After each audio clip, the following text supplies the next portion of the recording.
tal? Buenas noches. Comienza un nuevo programa de cuestiones y contrapuntos. En una semana donde lo principal ocurrió el domingo. Un domingo negro. Un domingo negro para los habitantes de nuestro país, para nosotros. Un apagón generalizado en un día lluvioso, en el Día del Padre, donde aquellos que no tenían vehículos, porque tampoco funcionaban ni los subtes ni los trenes, muy pocos colectivos andaban, no pudieron ni siquiera festejar el Día del Padre. En un país donde las tarifas se dolarizaron, donde las tarifas cada vez influyen más en el presupuesto familiar. Y no tuvimos luz. Y la explicación que dio el gobierno, si no fuese un día tan trágico, yo diría que es cómica. Porque ¿qué dijeron? No sabemos lo que pasó, pero no va a volver a suceder. La verdad que fue una respuesta. Y estamos hablando de,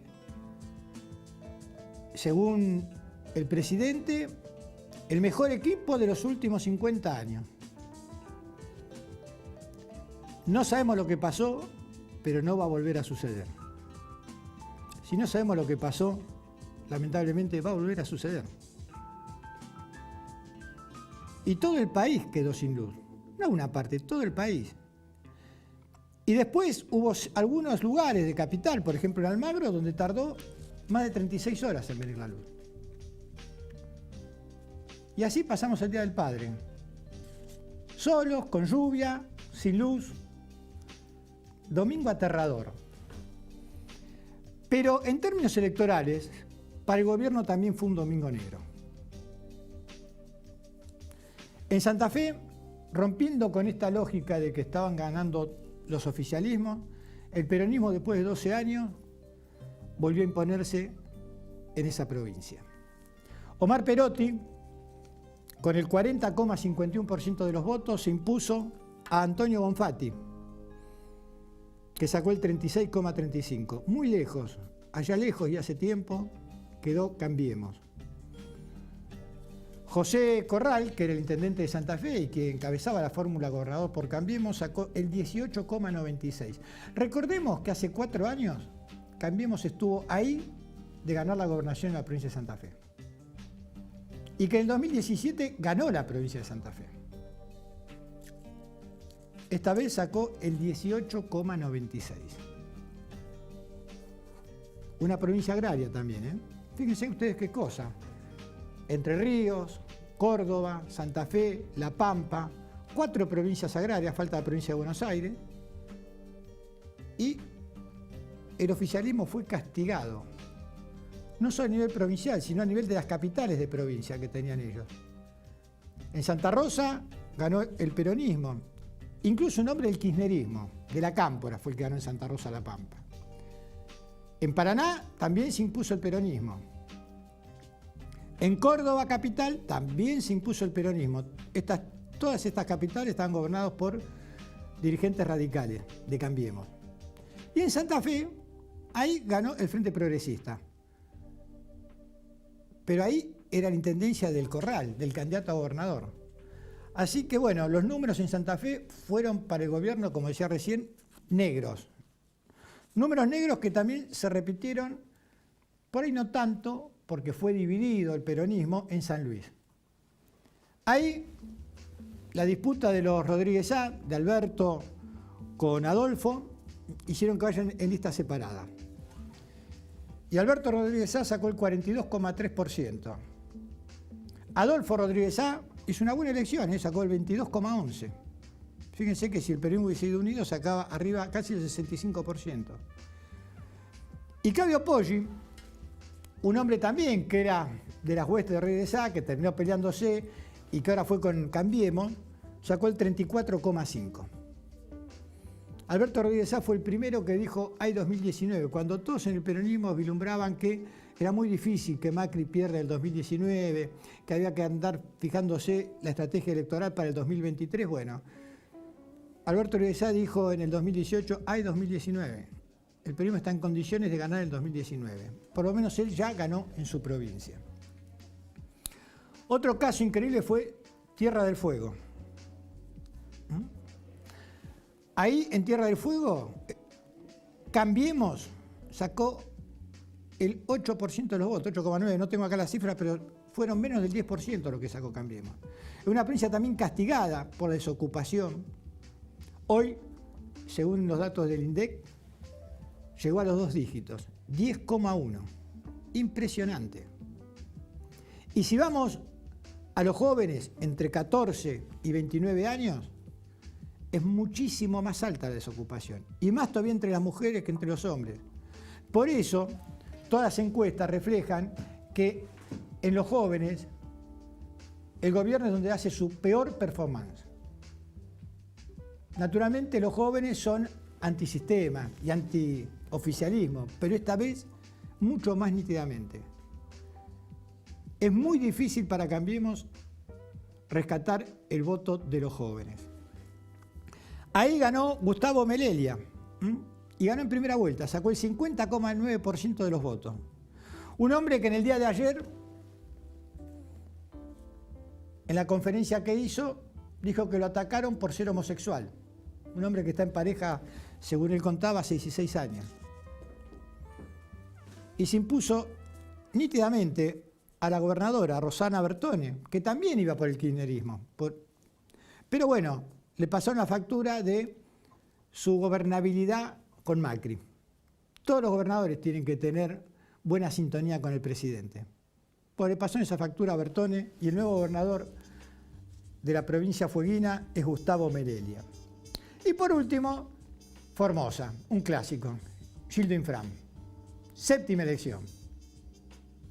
¿Cuánto sacó? El 70,6% de los votos. Sin ninguna duda, es el porcentaje más alto que puede sacar un gobernador. Adrián Bogado, otro peronista, pero devenido ahora en Cambiemos, que llevaba a un dirigente radical, a Iván Caluc, en su fórmula, sacó el 28,9%.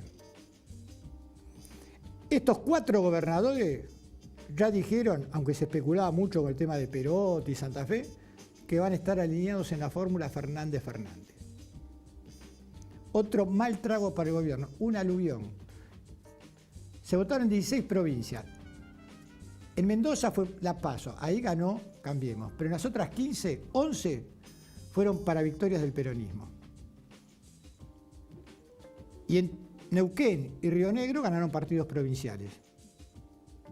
El gobierno hasta ahora solo pudo acreditarse la victoria en la legislativa de Corrientes y el único gobernador que ganó y que repite es el de Jujuy, Morales. Y por fin se develó el tema de Massa. Nosotros dijimos acá que era muy factible que Massa o no era nada o era el primer candidato a diputado de la provincia de Buenos Aires. Que era muy difícil que Massa vaya a una interna con Fernández. ¿Por qué? Porque Massa no se podía dar el lujo de otra derrota. Tenía que preservarse. Y la mejor manera era encabezando la lista de diputados y con el compromiso de que en caso de ganar el peronismo sea el titular de la Cámara de Diputados. Fíjese qué lista que arma el Frente en la provincia de Buenos Aires. Kicillof Magario y primer candidato Massa.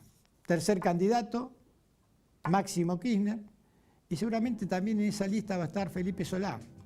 O sea, todos hombres que tienen su impronta.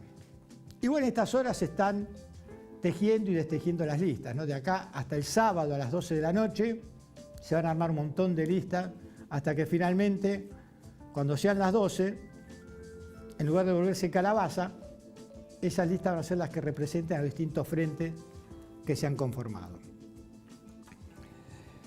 Podemos decir que en Morón, por ejemplo, se había hablado de una lista de unidad que difícilmente se dé. Ahí es muy fuerte Nuevo Encuentro, pero el peronismo quiere darle batalla. Entonces va a venir una interna seguramente entre Nuevo Encuentro y el peronismo más el Frente Renovador. Al menos en eso están trabajando en estas horas. Y en 3 de febrero, donde Hugo Curto, el ex intendente y actual presidente del Partido Justicialista quería lista de unidad, una lista de unidad que por supuesto armaría él, no va a haber tal lista de unidad. ¿Por qué? Porque bueno, ya presentó y pidió reserva de color y de lista Octavio Argüello, el dirigente camionero que cuenta obviamente con el apoyo de Hugo Moyano. O sea que en 3 de febrero va a haber internas, va a haber paso.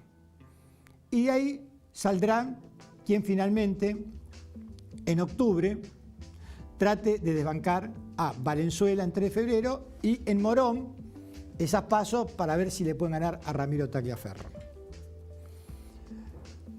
Este es más o menos el panorama que hay a pocos días del cierre de lista. Para destacar es que muchos le achacan a Massa que esto lo diluye. Que como un hombre que decía que no iba a terminar, jamás iba a juntarse con el kirchnerismo, termine en este frente. Ahora, los mismos que dicen eso ven con buenos ojos que Pichetto, por ejemplo, haya pegado el salto para Cambiemos. Y que lo recibieron incluso con la marcha peronista, un gobierno que durante 3 años y medio se pasó diciendo que el problema de la Argentina son los últimos 70 años, para no decir el peronismo. O sea, gobernó hasta ahora con el antiperonismo y en su fórmula lleva un peronista. En realidad hay peronistas en todas las fórmulas. Labaña Urtubey, en las 3 fórmulas más, digamos, que pueden ser más fuertes. Salvo en el Frente de Izquierda, que recién estábamos hablando detrás de cámara con uno de nuestros invitados de hoy, y es cierto. El Frente de Izquierda va por la suya. Tiene una ardua tarea, una lucha muy grande porque todo cada vez va más hacia la polarización. Y es más, los votos que saque Labaña seguramente se los va a sacar a Macri. Los votos de Esper son todos votos de Macri, lo que saque. Por eso al peronismo le va a resultar más fácil, no digo que sea así, pero digo más fácil ganar en primera vuelta que en el balotaje. Aunque en el balotaje también hay que descartar un triunfo del peronismo. ¿Por qué digo esto? Porque al menos esto están indicando las elecciones que hay en todas las provincias. Y porque en el 2015 Macri ganó con el 51% de los votos en el balotaje. Y siempre decimos, el 49% que no lo votó, no lo va a votar ahora. En cambio, hay muchos, no conozco un arrepentido de no votar a Macri, pero sí conozco mucha gente que votó a Macri que hoy está arrepentida. O sea que con que cambie un poco los guarismos, va a ser muy difícil que el gobierno retenga o consiga un triunfo en estas elecciones.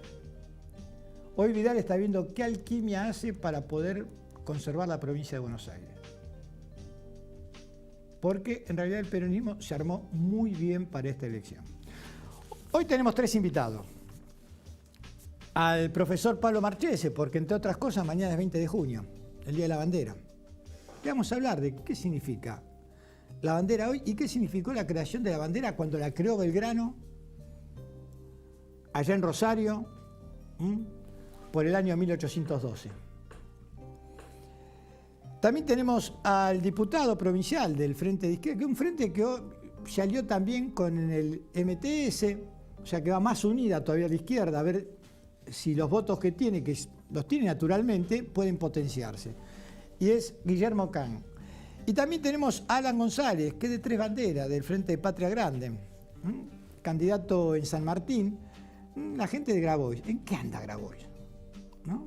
Mechando a ver quién puede meter dentro de las listas. O sea, es bastante heterogéneo el armado que está haciendo el Frente. Así que nos vamos a una pequeña pausa y al regreso estamos con el licenciado Pablo Marchese.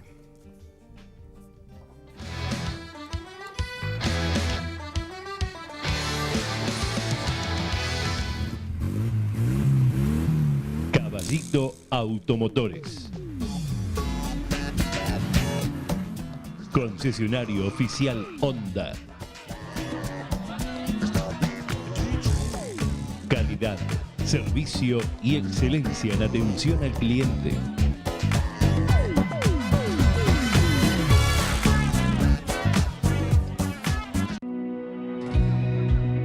Nivelemos la cancha. Porque sin nosotras el fútbol está incompleto. Para que más mujeres y niñas se sumen al fútbol. Porque el fútbol también nos pertenece. Sigamos trabajando para que las mujeres Tengamos las mismas oportunidades. Nivelemos la cancha.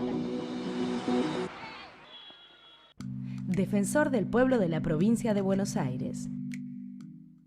Noli, noli, noli, panes y tapas, pizzas, tacos y ricas pastas. Noli, noli, noli, siempre en tu mesa.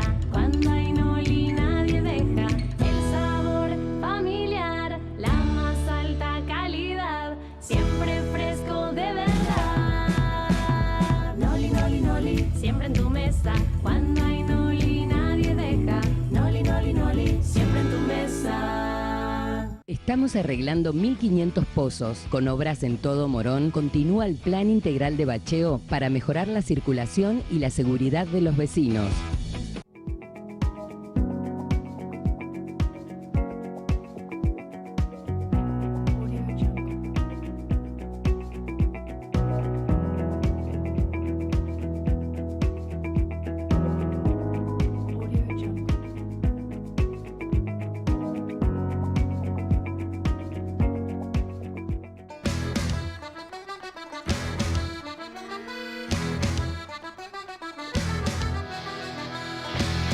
Y continuamos aquí en Cuestiones y Contrapuntos. Estamos con nuestro primer invitado de hoy, con el licenciado Pablo Marchese. Gracias por estar acá, Pablo. Siempre un placer. Buenas noches. Y tenemos el teléfono, ustedes se pueden contactar con nosotros. Sí, nuestro teléfono es 156-517-6612. Recuerden que como estamos en vivo, solamente nos van a poder mandar mensajes por WhatsApp, por escrito, nada de audios ni llamados, por favor. Bueno, mañana es el Día de la Bandera, Pablo. Se festeja el Día de la Bandera. Se conmemora el Día de la Bandera. ¿Cuál es la importancia de la bandera, no solo en términos simbólicos? Me imagino que cuando se creó ya por 1812 también tendría un carácter político y también militar. Tenía todos los aspectos.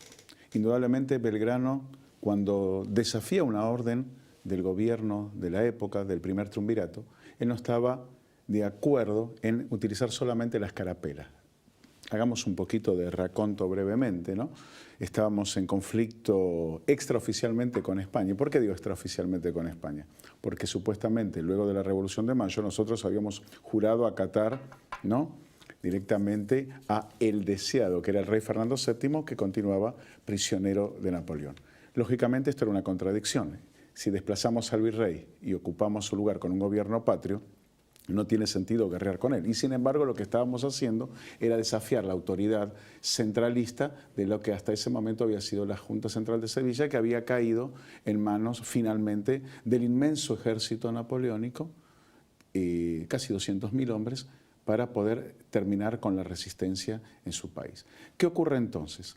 El gobierno, en este caso hablamos de la primera junta, luego la junta grande y finalmente el primer triunvirato, trata de lograr el control de todo el territorio del antiguo virreinato, el Río de la Plata, que se había transformado en Provincias Unidas del Río de la Plata. Con esta denominación ya te das cuenta que estamos hablando de otra realidad política, geopolítica. Necesita asegurarse el control de los recursos. ¿Esos recursos cuáles serían? Los de Potosí, el mineral de plata, que formaba parte de nuestro virreinato y que sin embargo todavía era disputado por el virreinato del Perú, aunque ya legalmente no le pertenecía.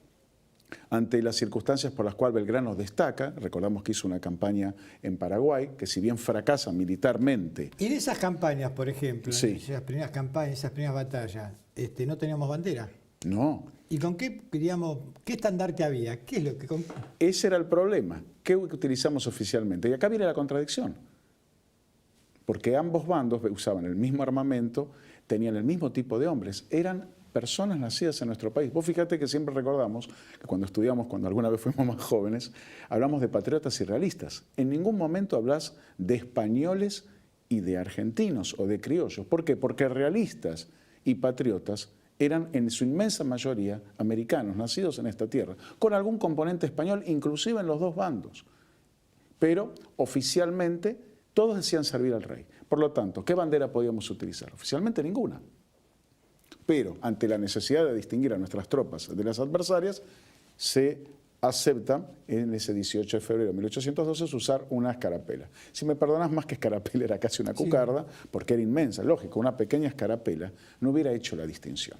Belgrano es ahí donde se excede, que decide, no, si realmente estamos representando los intereses de las Provincias Unidas, para las tropas sería muy importante tener una enseña, entre comillas, llamémosle nacional, de estas Provincias Unidas. Y acá viene la cuestión, ¿cuáles eran los colores? Los colores no podían ser otros que los de la escarapela. Esto era elemental. No se iba a usar ni el gualda. Pero no cuando hablas de nuestros colores, uno se observa, ve banderas azules y blancas, ve banderas celestes y blancas. ¿Cuál es el color de nuestra bandera? Mira, no se sabe con certeza porque la famosa bandera que creó Belgrano y que desplegó directamente sobre las baterías Libertad e Independencia cuando fueron creadas el 27 de febrero de 1812, no se conservó.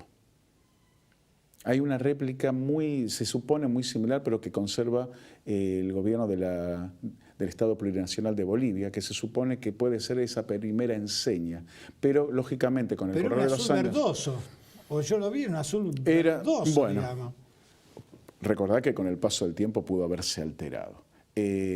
Puede ocurrir, tampoco sabemos la disposición exactamente, Carlos, no sabemos si era celeste, blanco, celeste, blanco, celeste, blanco, celeste y blanco, azul más fuerte, menos fuerte. Lo cierto es que hasta inclusive la época posterior de unitarios y federales, vos recordarás que las banderas federales en tiempos de Rosa eran más tirando un azul que a un celeste. Incluso la bandera del Ejército de los Andes también fue un color, digamos, no tan celeste, digamos. Celeste un celeste subido de tono, llamémosle. Por lo tanto, pero tengamos presente un detalle también, no había una estandarización. Ahora, la discusión sería desde un punto de vista ideológico, ¿qué quería representar esos colores? Yo particularmente me inclino a que dentro de sus ideas monárquicas constitucionales, Belgrano tomó los colores borbónicos para instalar en América una monarquía, en las Provincias Unidas, una monarquía de carácter constitucional, que podía ser con algún descendiente. Se habla de dos versiones, esto no está realmente. Hablan del manto de la Virgen, ¿no? No está definido, es decir, un descendiente de los incas, cosa que dudo, no porque no fuera, que lo estaría en su derecho de pensar así, pero creo que más se inclinaba por una monarquía europea y prácticamente convencido que tendría que ser borbona. Ahora la cuestión era un doble juego. Descendiente directo de Fernando VII o de su hermana Carlota Joaquina, que estaba casado con Juan de Braganza y que mantenía la corona de Portugal desde su exilio en Brasil. Esto no está tampoco muy claro porque tampoco lo dejó por escrito. Ahora, ¿qué papel jugaba en esa época la Iglesia? Y la Iglesia era muy importante, tenía mucha presencia, inclusive para... ¿En los dos bandos? Sí, pero en realidad sabía jugar con tirios y troyanos. ¿Por qué? Porque así como teníamos sacerdotes ultramontanos que encerrados en la causa del rey, también teníamos un sector que entre comillas podríamos denominar progresista y que estaba con la revolución. Y Belgrano, a pesar de sus ideas de avanzada, progresistas, un fisiócrata latinoamericano, ilustrado, no dejaba de ser por eso creyente. Y entendía muy bien lo que podríamos definir hoy como religiosidad popular. Por eso, como vos dijiste muy bien, encomendarse previo a las batallas Salta y Tucumán a la protección del manto de la Virgen, entregar luego su bastón de manto luego de la victoria de Tucumán. ¿Fue Belgrano un fiel representante de su época? Totalmente, totalmente. Soy un convencido en ese aspecto. No te olvides que él abrevó directamente en la ilustración en España. Sus padres, que eran comerciantes acomodados, lo pudieron enviar a estudiar a Valladolid, a Salamanca, fue a estudiar a Madrid, y él mismo escribió luego, antes de hacerse cargo del consulado en el Río de la Plata, que más de lo que aprendió de derecho fue más el contacto con otras personas que le imbuyeron de esas ideas que él consideraba tan importantes para el progreso de su tierra. Pero una ilustración, se puede decir, muy elaborada, muy propia de un espíritu amplio y al mismo tiempo rebelde, porque no tenía una visión europeísta, si se quiere, de la Ilustración. Era una ilustración a la americana. En esa discusión entre libre cambio y proteccionismo tan siempre vigente, lo sabemos, tan vigente, Belgrano supo en ese corto periodo que fue secretario del consulado congeniar los intereses de los comerciantes monopolistas con las nuevas ideas del libre comercio. Era un hombre de avanzada para la época y sabía congeniar, pero tampoco le tembló la mano, y como quedó demostrado, cuando se tuvo que hacer militar y tener mano firme para tomar decisiones durísimas. Las batallas de Salta y Tucumán son un ejemplo, ¿no? Desobedece al gobierno, se hace firme ante el pedido del pueblo tucumano de enfrentar a los realistas. Luego de las victorias sabe ser generoso con Pío Tristán. Sí, porque a él le dijeron que baje hasta Córdoba, exactamente. ¿no? La orden era esa. La orden era bajar a Córdoba luego de la derrota que le habían propinado a Castelli y a González Balcarce en el desastre de Huaki, que fue, entre comillas, una traición realista porque no cumplió con el pacto de no agresión de 40 días. Juan Martín Pueyrredón apenas juntó 800 hombres sobre 6.000. Fue una desbandada tremenda. Huaki está muy subliminalizada en la historia, como una pequeña no, escaramuza. Fue una derrota tremenda, quedaron apenas 800 hombres. Belgrano, cuando llegó, se hizo cargo de esos restos de un ejército, lo remontó al doble, les dio ánimo, los reentrenó 8 meses, Bueno, no lo ayudó el gobierno. Si no hubiese tenido mano dura, no se hubiese producido el éxodo jujeño. Porque eso fue sí o sí también. Y lo escribió y fue claro, que generó odio en la gente. Él no trató de reescribir la historia, que eso es importante. Él se hizo cargo. Ahora, ¿por qué un hombre que venía de una familia acomodada termina en la pobreza? Es muy sencillo. Era gente que tenía principios ideales. No se dedicaban a la política por cuestiones, si querés, partidistas o para estar en una mejor posición o por poder exclusivamente. Eran hombres que se manejaban con otros códigos. Y creo que haría falta hombres de esa, o mujeres, de esa categoría moral. Todos sabemos que murió en la pobreza porque así lo decidió, y un gobierno malagradecido, que sabes que le adeudaban los sueldos de hacía 6 años, y la famosa construcción de las 4 escuelas con 40.000 pesos fuertes de la época que nunca se produjo. Recién en 2005 creo que lo concretó el presidente Kirchner, que mandó construir las 4 escuelas que no se habían hecho 200 años antes. Entonces, imagínate que hubiese tenido muchísimo más dinero. San Martín sabemos también que lo que cobraba era una miseria y donaba la mitad. Eran otros hombres, eran otros tiempos, y particularmente siempre digo lo mismo. Les cabe el título de prócer. Por último, profesor, nosotros fuimos a la historia según la relatada por Mitre, ¿no es cierto? Exacto. Los famosos manuales de historia argentina. Después leímos otros libros, pero bueno. Quedó en la historia, digamos, Belgrano como el héroe. ¿Por qué quedó como el héroe bueno? Pero el origen, pensá esto que es muy sencillo. ¿Vos conocés en los inicios de la historia, del nacimiento de cada país, pueblo, civilización, cultura, algún inicio malo? Sí, los mitos fundacionales. El mito fundacional. Ahora, la cuestión es, ¿están realmente los personajes de ese mito fundacional a la altura? Yo creo que en ese sentido nuestro país es afortunado.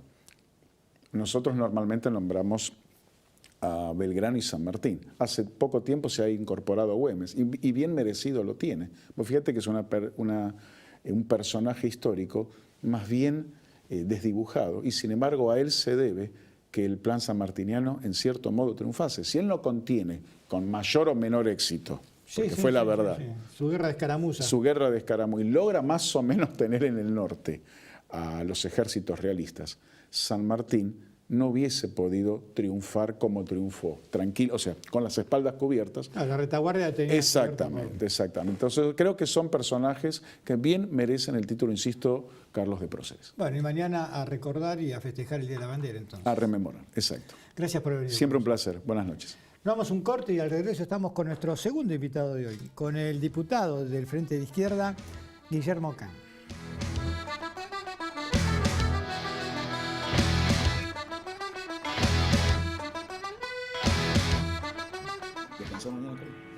No, tengo...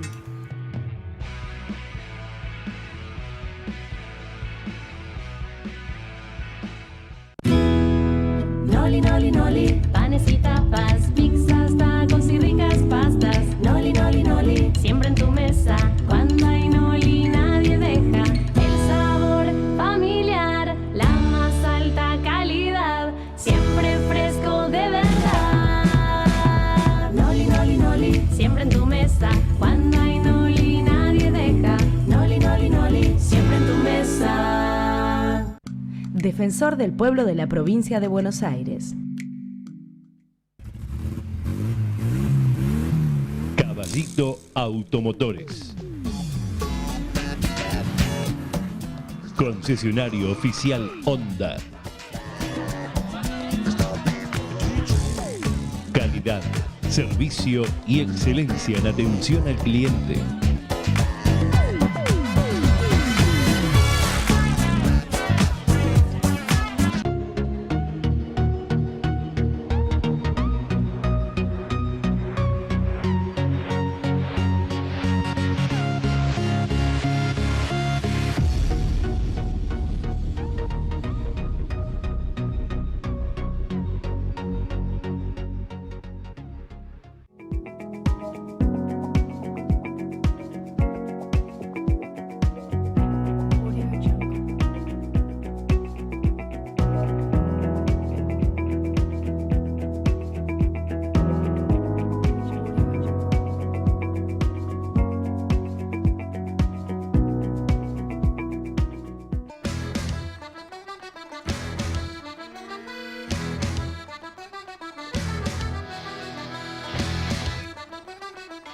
Y continuamos aquí en Cuestiones y Contrapuntos y estamos con nuestro segundo invitado de hoy, con Guillermo Ken, es diputado del Frente de Izquierda.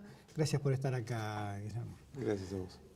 Hablamos antes del programa y también en el primer bloque que todo tiende a una polarización que los complica a ustedes, digamos, en términos electorales. Sí, sí, hay en marcha un operativo de polarización, pero es una polarización un poquito rara. Porque en vez de esas polarizaciones donde uno dice, bueno, hay como dos extremos del proceso político, más bien se ve un proceso de asimilación.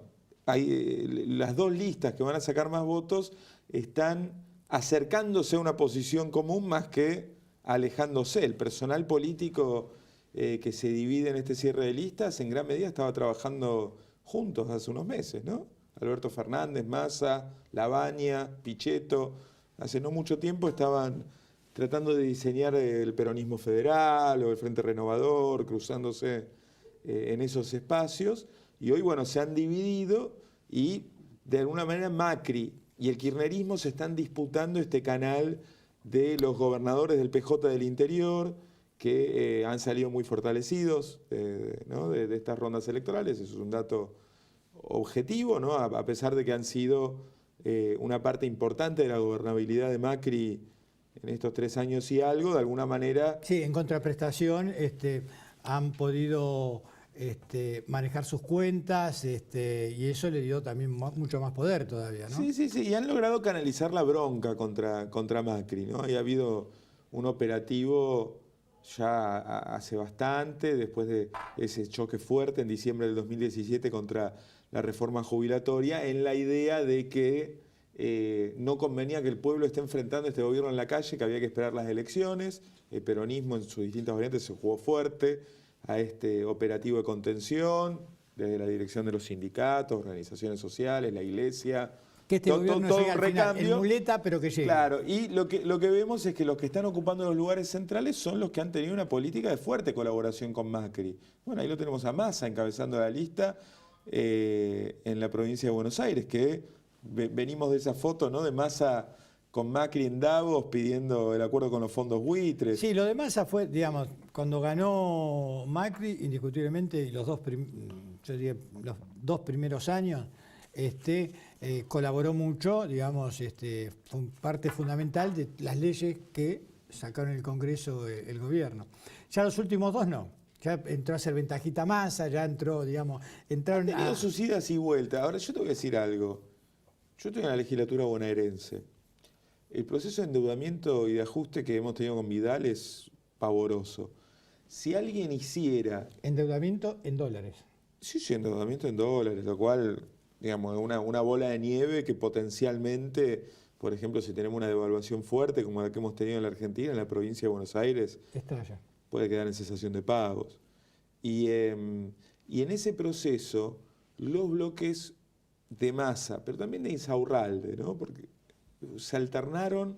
Los intendentes, los bloques. Claro, ese bloque que responde a un sector de algunos de los intendentes del PJ bonaerense, digamos, a las autoridades del PJ bonaerense, para ubicarlo, han sido aliados muy cercanos de María Eugenia Vidal. Si alguien hiciera el gráfico de los votos necesarios para los presupuestos que han sido de ajuste, para las leyes que pidió el Ejecutivo, para el endeudamiento, vamos a encontrar que ahí, incluso para leyes que han sido muy enfrentadas por los trabajadores, por ejemplo, el robo de las jubilaciones de los trabajadores del Banco Provincia, bueno, ha encontrado en muchos de estos sectores su apoyo y su sostén para esto. Así que bueno, desde el Frente de Izquierda, en este cierre de lista, entendemos que una parte importante de trabajadores está mirando al Frente Peronista, que se ha armado, o al Frente de Todos, como una forma de golpear a Macri, pero también queremos alertarle que de verdad muchos de los que han hecho el trabajo sucio de estos años con Macri tienen los lugares privilegiados y la orientación que se está discutiendo para esa lista. Uno observa también en la provincia de Buenos Aires, que esto la gente no lo sabe y no tiene por qué saberlo, ¿no? Que también hay un desfinanciamiento de la caja provincial, del IPS. Sí, sí. De hecho, están vaciando directamente al IPS. Sí, es como un doble juego, porque por un lado están incumpliendo con los aportes que el propio Estado, como empleador, en muchos casos tiene que hacer. Por ejemplo, hay municipios que no pagan. Bueno, hay toda una forma de FACO, nadie les reclama tampoco. Ustedes saben no que solo el eso, IPS sino van que los provinciales, los municipales, sino que, por ejemplo, estatales. la provincia paga, por ejemplo, los asesores de ustedes, pero los obliga a ser monotributistas, con lo cual esos asesores tributan otra caja. Está claro. Y al mismo tiempo que están haciendo distintas medidas de vaciamiento, están empezando a armar la historia de que IPS no es solvente, entonces hay que Cuando siempre fue solvente. Claro. Siempre. Es más, una caja que, digamos, es una poca caja superavitaria. Pero ya hace como 2 años las autoridades provinciales están diciendo no se puede sostener IPS como está. Vamos a tener que bajar los montos jubilatorios, vamos a tener que meter mano, y hacen unas cuentas rarísimas para eso, pero bueno, si vos buscás, hay declaraciones de la CUNCE, de otros funcionarios que están medio preparando el terreno o con la idea de meter mano en esa caja.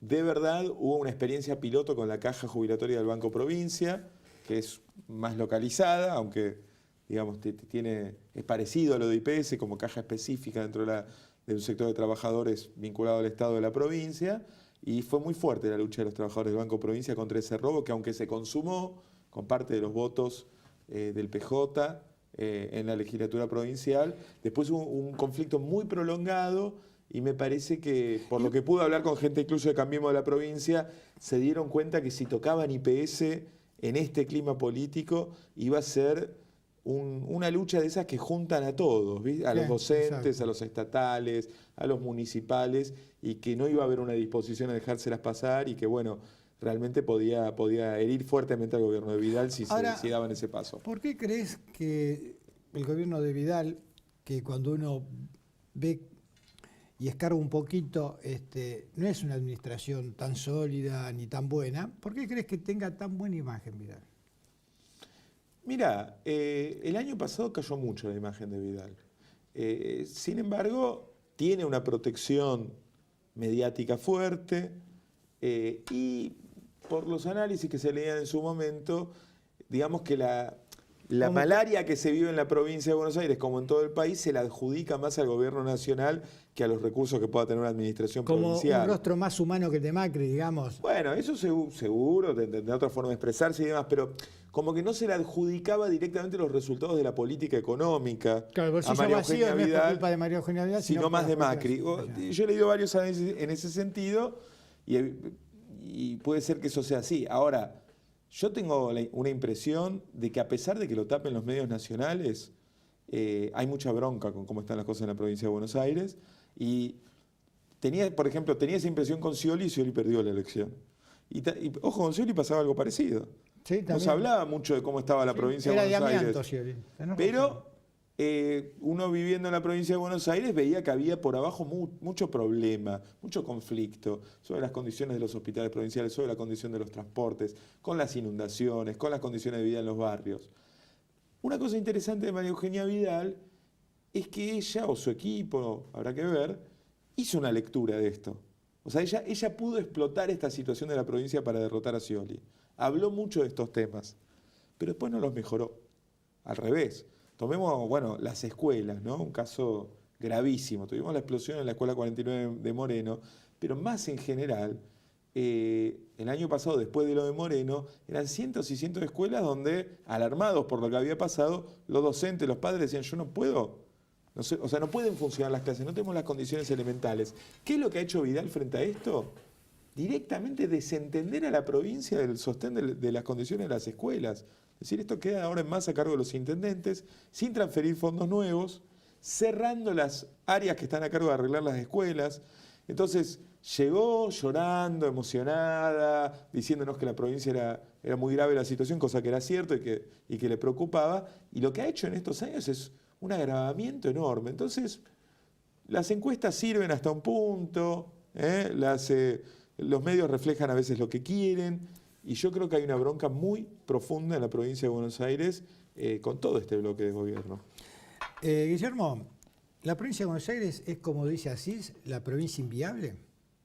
No, yo creo que está muy equivocado. Mirá que Asís es un tipo muy inteligente, a veces muy agudo, ¿no? Hay análisis que hace que son interesantes, pero al revés, yo opino lo contrario. Escucho a cada gobierno provincial guitarreando con que no se puede, y de verdad la provincia de Buenos Aires es una de las zonas industrialmente más importantes, más allá de que estamos en una recesión pavorosa, en términos de la producción agrícola más importantes de la región, digamos, no del país, ¿no? De la región. Tiene un nivel productivo fuertísimo, aunque es muy preocupante cómo se está desmantelando en este momento y cómo se cierra fábrica tras fábrica. Entonces, realmente lo que sucede con la provincia de Buenos Aires es que hay instalados una cantidad de privilegios impositivos, económicos de distintos tipos, exenciones para los grupos económicos de todo tipo y color, una renta regresiva sobre el sector agrario. Entonces, realmente, si solo los trabajadores pagamos impuestos, probablemente una zona con este nivel de riqueza puede al mismo tiempo ser un desastre de urbanismo, no tener, digamos, una parte tan importante de la población, los servicios elementales, porque uno lo veía en los gobiernos de Scioli y los presupuestos de Vidal, esto se ha agravado, se les regala plata a cambio de nada. Esas exenciones impositivas a los grandes grupos económicos de la provincia ni siquiera han tenido la contraparte de que, qué sé yo, que no se despida, que se preserven los puestos de trabajo o algo. Es plata de todos nosotros que va a los bolsillos de los grandes grupos capitalistas de la provincia. Creo que eso es inviable. Ahora, si es inviable la provincia de Buenos Aires, bueno, no me quiero meter con ninguna provincia en particular, pero creo que prácticamente habría que cerrar la persiana en todas, ¿no? ¿Qué reflexión te merece que en donde ya se ha votado en las provincias agrarias, ¿no? La Pampa, Córdoba, Santa Fe y Entre Ríos, se haya castigado tanto al gobierno? Cuando uno presuponía que, bueno, el gobierno, ellos habían sido uno de los beneficiarios, o donde el gobierno había bajado un poco las retenciones, le había dado... Sí, le dio grandes beneficios al campo este gobierno desde que asumió. ¿Y cuál es la mirada de por qué le votan en contra ahora? Mira, yo creo que la crisis nacional es de un impacto fenomenal, llega a todo fenomenal en muchas capas económicas. Lógicamente uno tiene los tipos que manejan el pool de siembra, pero ¿cuántos de los habitantes de Entre Ríos están a cargo de un pool de siembra, ¿no? Después, el impacto de la inflación, de los tarifazos, del atraso salarial y demás es de un alcance muy, muy generalizado. Esto por un lado, y después este gobierno ha sido un fracaso en sus propios términos. Yo creo que esto es cosa que es importante discutirla, porque no solo es un gobierno, digamos, de los sectores más concentrados del capital y los ha beneficiado y les ha dado grandes negocios, sino que al mismo tiempo es un gobierno que decía que con determinadas reglas de juego iba a abrir un proceso de acumulación, un proceso de desarrollo económico. Evidentemente esto no se ha dado. El Partido Obrero, somos un partido, bueno, tenemos algunos compañeros con más estudios, con menos, pero un partido de trabajadores. Y sin embargo nosotros veíamos venir que había una crisis capitalista internacional, que los choques eran crecientes, que la etapa era de fuga de capitales de nuestra región y no de inversiones. Pero bueno, vendieron otra cosa, capaz que se la creían o no. Lo real es que incluso los sectores capitalistas del país, incluidos los sectores del campo, están afectados. Hoy hay una caída del precio de la soja a nivel internacional. El choque comercial de China y Estados Unidos afecta también a este rubro, que ha sido muy beneficiado en toda la etapa precedente. Entonces, bueno, me parece que también puede estar sufriendo un gobierno que ni siquiera sobre sus propias premisas de los sectores sociales que quiso representar ha podido llevar adelante lo que decía. Vos lo que me querés decir que no solo se equivocó en el manejo interno, sino que su visión geopolítica también fue desacertada. Geopolítica interna, son dos planos pero no separados, digamos. Vos tenés una lectura de si las medidas económicas que tomás van a servir para un desarrollo económico y han sido un fracaso. Ellos dijeron que iban a llover inversiones y hay fuga de capitales. Lo han financiado con una bicicleta. Ellos no han podido abrir, bueno, ni a los limones, ni a nada, ni los mercados nuevos para la soja que querían en Europa. No se ha abierto esto, está todo el tema en grado de tentativa. Entonces, de vivir como una cosa increíble que exportemos arándanos, qué sé yo, es una cosa que hasta parece tragicómica, ¿no? Pero sí, es muy complicado porque donde observes no ves ningún dato positivo. Es bastante increíble. No, es un fracaso en toda la línea el gobierno de Macri. Es un fracaso en toda la línea y por eso desde el Frente de Izquierda queremos discutir el rol de la oposición, queremos discutir el rol de los sindicatos, de las organizaciones sociales, porque bajo esta idea de la gobernabilidad se ha extendido el periodo político de Macri a costa de sacrificios y un costo enorme para la población trabajadora, y incluso tenemos un Macri que todavía está peleando la elección. Y la presencia de Pichetto en la fórmula no es, ¿cómo se puede decir? No es un caso loco. Un tipo que, viste, el último día... Sí.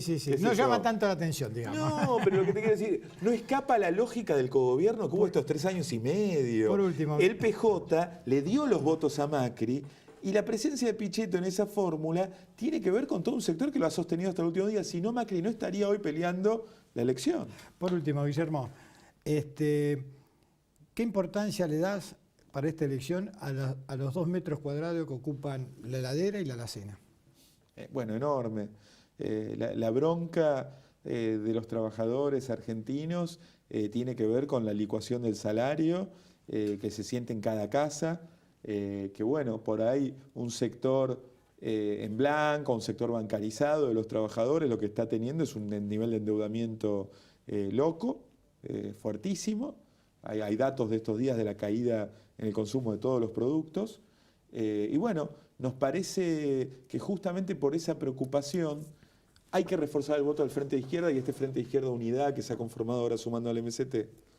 Porque la bronca con el gobierno la tenemos todos los trabajadores argentinos. Ahora, la agenda de la reforma laboral la va a llevar también esta lista de Fernández para reventar a los trabajadores en nuestras condiciones laborales históricas. Entonces, tenemos que saber que para el periodo que se viene, reforzar a la izquierda para las peleas que tenemos por delante va a ser una herramienta en manos de los trabajadores. Gracias por haber venido. Gracias. Nos vamos a un corte y enseguida estamos con nuestro tercer y último invitado de hoy, con Alan González.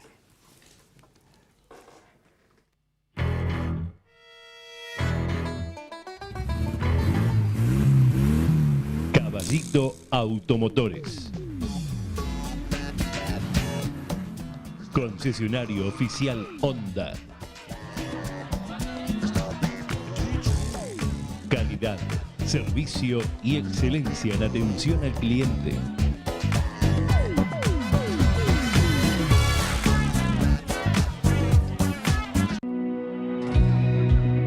Nivelemos la cancha. Porque sin nosotras el fútbol está incompleto. Para que más mujeres y niñas se sumen al fútbol. Porque el fútbol también nos pertenece. Sigamos trabajando para que las mujeres tengamos las mismas oportunidades. Nivelemos la cancha. Defensor del pueblo de la provincia de Buenos Aires. Noli, noli, noli, panes y tapas, pizzas, tacos y ricas pastas. Noli, noli, noli, siempre en tu mesa. Cuando hay noli nadie deja el sabor familiar, la más alta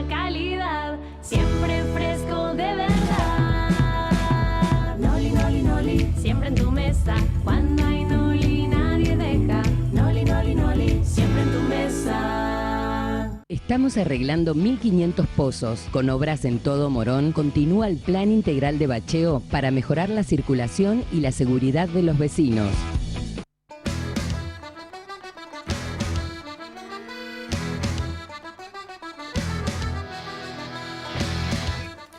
Y llegamos al último bloque del programa y estamos con Alan González. Él es de Tres Banderas, del Frente Patria Grande. Gracias por estar acá. No, por favor, gracias por la Acá me invitación. dicen que sos candidato a consejero escolar en el partido de San Martín. Alan, yo decía al principio que la crisis repercute en todos lados, pero mucho más el desempleo en los jóvenes. Y uno observa, en líneas generales, que los jóvenes son de los críticos, los más críticos de este gobierno. ¿Vos lo ves así? Sí, yo coincido, y más por experiencia personal. Uno cuando sale del colegio secundario tiene muchísimas dificultades para conseguir trabajo, porque por lo general en todos los lugares te piden experiencia, ¿no? Increíble, una cosa de loco, porque ¿cómo vas a tener experiencia recién saliendo del secundario? Y en el contexto, en la coyuntura actual, te encontrás también con que no hay trabajo. Entonces, bueno, ahí se suma y se canaliza mucho la bronca de los jóvenes porque no pueden acceder al mercado laboral. Ahora está como esto de moda, ¿no? Del rap y esta subcontratación sumamente precaria, ¿no? Donde pagan un monotributo y trabajan para una empresa en la cual son tercerizados los jóvenes. Con una bicicleta, con una motito, van a repartir porque no queda otra también. Sí, obvio, hay que ganarse el pan, pero Claro. el tema es que ahí, bueno, no tiene ningún beneficio social ni nada por el estilo. Alan, vos sos del Frente Patria Grande, que a nivel nacional, digamos, el instrumento político de Juan Grabois. ¿Qué es lo que te llevó a inmiscuirte en política? Mira, justamente ayer tuvimos un acto en Bursaco donde presentamos a Fede Fagioli, que es nuestro candidato a diputado nacional, y a Nati Saracho, que es nuestra diputada provincial.